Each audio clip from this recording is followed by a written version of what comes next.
पोरा जेवण करून घे. काय जेवण आहे? मी नाही खाणार याला.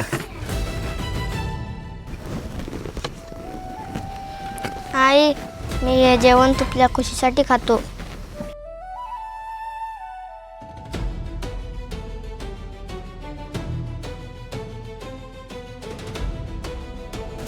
पोरा त्या गोळ्या संपल्या, मला गोळ्या आणून देतो का?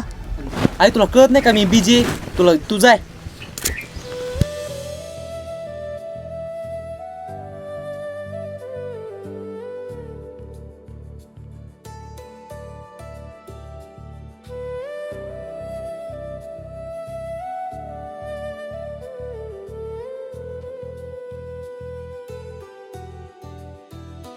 आई, काम तर मी करीत होतो आणि इकडं मी गोळ्या आणतो.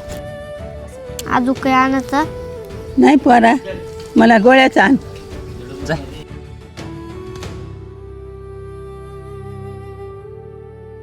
आई कपडे तरी चांगलं धुऊ, जाय ना. आई, मी वासाला पाणी पाजिलं, अजून काही करायचं का? आई, एक खुश खबर आहे. आई, इथं मी पेपर देते ना, तिथं मला सरकारी नोकरी लागली. पोरा तुला माहिती आहे का सरकारी नोकरी कशामुळे लागली? नाही आई. तू नाही का तुपल्या आईला हमेशाच खुश ठेवत होता. देवानी तुपलं ऐकलं, देवानी इच्छा तुपली पूर्ण केली.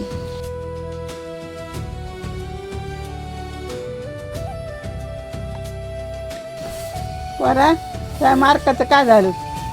दरवेळेस सारखंच फेल झालाय. तो मला अजिबात काही नाही म्हणाचा. दादा, तू आईला असं कसं बोल लागला? दादा, तुला माहिती आहे का नोकरी कशा म्हणायला लागली? कारण की तू आईची इज्जत करीत नाही. मला नोकरी कोण लागली माहिती आहे का? मी माझ्या आईची इज्जत करतो म्हणून. ज्यामुळं देवाने ऐकलं, मपलं. देव त्याची इच्छा पूर्ण करतो.